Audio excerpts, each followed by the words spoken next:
Salut à tous, c'est Baptiste de Ligne Jaune. Aujourd'hui, je me retrouve au Why Not. Je suis accompagné de Balik, du groupe Danakil. Tu vas bien? Ouais, ça va, nickel. Est-ce que tu peux te présenter, du coup, pour les personnes qui ne te connaissent pas? Comme tu viens de le dire, on m'appelle Balik, je suis le chanteur du groupe Danakil. Voilà, un collectif de région parisienne, reggae music. Ça fait combien de temps que... Alors déjà, toi, tu fais de la musique? Ça fait 25 ans avec cette équipe. Avec cette équipe? 25 ans avec Danakil, on a commencé en 2000. Et avant, du coup, 2000? J'étais petit, hein. Avant 2000, non, on a commencé en 2000, j'avais 18 ans. On a commencé ensemble à 18 ans avec tous les gars. On était au lycée ensemble, on a commencé à faire de la musique à cette époque-là. Et avant eux, j'ai rien dans la musique avant cette équipe. J'ai tout fait avec eux. Ouais. Donc là, c'est la tournée des 25 ans. Ouais, on peut dire ça, ouais. Qu'est-ce qui vous a donné envie de faire de la musique? Bah, nous, on était passionnés de reggae, on kiffait ça, hein. Comme chacun kiffe sa musique, il y a des gens qui kiffent le rap, il y a des gens qui kiffent le jazz, il y a des gens qui kiffent le rock. Nous, quand on était au lycée, on kiffait le reggae ensemble, voilà, donc on écoutait ça ensemble le week-end, le soir après les cours. On aimait la musique, on a eu envie d'en faire et pour nous, c'était assez naturel, on s'est pas posé la question. On a tout de suite commencé à jouer du reggae ensemble, des petites reprises au début, et puis rapidement essayer de faire nos propres compos. C'est une époque tellement lointaine, j'ai même pas de souvenirs clairs, mais c'était quand même une époque fondatrice pour nous, quoi. Actuellement, vous êtes rendu à combien d'albums? On est à 7 albums studio et je pense qu'on a dû sortir 12 ou 13 albums au total entre les lives, les déclinaisons dub, les albums Danakil and Friends, les albums de featuring, tous les projets qu'on a pu sortir. Il y a un an, maintenant, là, vous avez sorti l'album Demain peut-être. Ça, c'était le 7e album. Et du coup, cette année, vous avez sorti un album qui tient le même titre, Ouais. mais uniquement du coup avec des feats.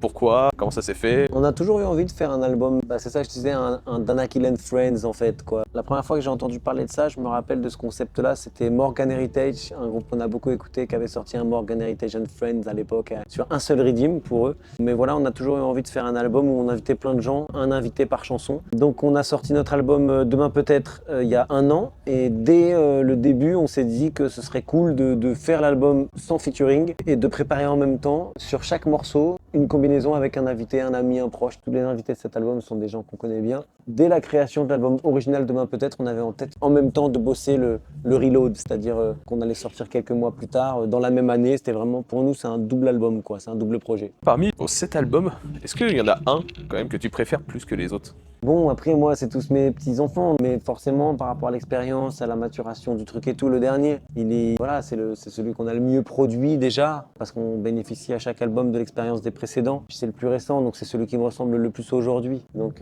forcément, c'est celui-là que je dirais, même si chaque album, pour moi, correspond à une étape de ma vie, une étape de notre vie commune. Et parmi les chansons, en général, du coup, laquelle est ta préférée? Ça aussi, c'est difficile à dire. C'est des trucs différents, ça vient d'inspirations différentes, ça vient servir des sentiments différents pour moi. Mais je sais pas si je peux dire préférée, mais une de celles que j'aime le mieux jouer, c'est Ombre et Lumière. On la joue pas à chaque fois, mais pour moi, elle est plus profonde. Je sais qu'elle est pas forcément lisible. Je sais pas comment chacun l'interprétera à sa façon, mais moi, je sais pourquoi je l'ai écrite. Et quand je la chante, je suis un peu dans mon monde à moi, quelle que soit la façon dont les gens la reçoivent. Est-ce que tu te souviens de ta toute première scène?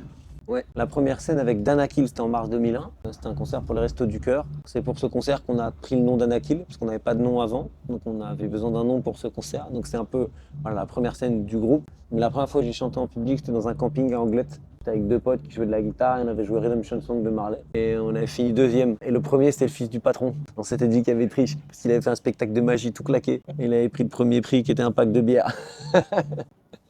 Mais c'est mon premier souvenir d'avoir chanté devant des gens et c'est un bon souvenir. Et parmi du coup toutes les scènes que vous avez fait, laquelle vraiment t'a le plus marqué? Enfin, c'est difficile parce que franchement, on a fait plus de 1000 concerts. Il y a plein de trucs spéciaux quoi.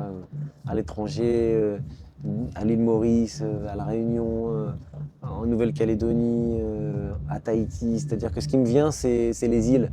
Je sais pas pourquoi, j'aime le climat insulaire et quand on joue sur les îles, et quand on va loin de chez nous, il y a quelque chose pour moi de plus physique, quoi, de plus physiologique. Je sais pas, il y a un truc fort. J'adore aller jouer sur les îles en fait. Je sais pas pourquoi. On a joué à Djibouti aussi, à côté du désert du Danakil, c'était fort aussi. Puis voilà, les premiers grands festivals, la première fois qu'on a joué devant 20 000 personnes aussi, à Bordeaux, les Francopholies à La Rochelle. J'ai plein de trucs qui se mélangent. Je sais pas quoi choisir, mais c'est ça qui me vient. Qu'est-ce que tu penses que tu aurais fait si tu n'aurais pas fait de la musique? Je pense que j'aurais été dans l'éducation, dans le travail avec les enfants, un instit, prof, je sais pas, mais j'aurais été avec les plus jeunes que moi, je pense, les petits. Ça me parle.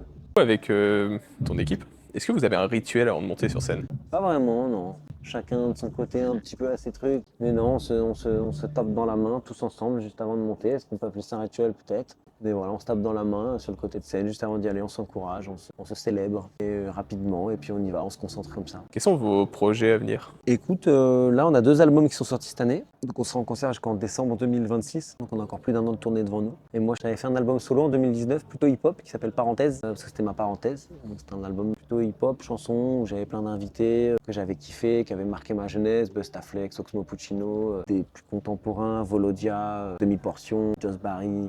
Bref, des potes, un mélange de potes et de gars qui avaient bercé ma jeunesse. Et voilà, j'ai adoré cette expérience. On a été un peu coupé sur la fin de la tournée par le Covid, mais c'était une très belle expérience. Et là, je suis en train de travailler sur le 2e volet de ce projet solo. Un autre album plutôt hip-hop pour la fin de la tournée de Danakil, pour me faire ma petite parenthèse encore une fois, pendant que Danakil est off, de me faire plaisir avant de revenir avec l'équipe. C'est ça mon projet personnel. Et puis avec Danakil, c'est surtout les 2 albums qui viennent de sortir et la tournée du moment. Je suis pas encore dans les albums d'après. Quel conseil tu donnerais à un jeune artiste qui débute? C'est pas trop, j'aurais pas trop de conseils à donner en vrai parce que le monde change vite.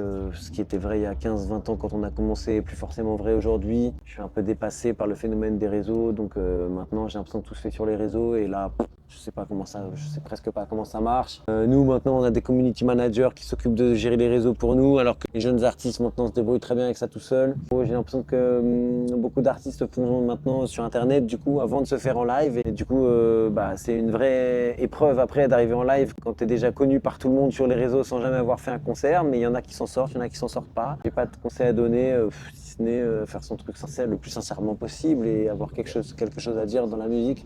Une chanson est toujours meilleure quand tu fais une chanson parce que tu as quelque chose à dire que quand tu fais une chanson juste pour faire une chanson. Donc voilà, il faut avoir une intention, une sincérité, une démarche artistique bien à soi, bien personnelle et bon, c'est pas un conseil, c'est une vision. Est-ce que tu as un dernier mot à dire?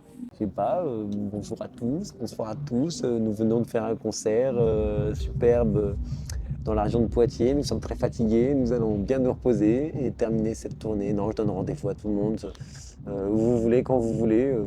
Et voilà, nous on est sur une super tournée, blague à part, depuis 1 an sur cet album, on se régale vraiment. Chaque concert est unique et voilà, c'est toujours un plaisir de passer ces moments sur scène et on se dit qu'on a beaucoup de chance. Donc voilà, merci à ceux qui viennent et à ceux qui soutiennent. Parcourir le monde et voir ce que la vie propose. Vivre au grand air et marcher dans les champs de roses.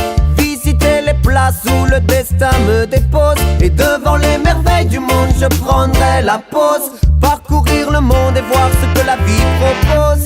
Vivre au grand air et marcher dans les champs de roses. Quelque part sur la route il y a bien quelque chose.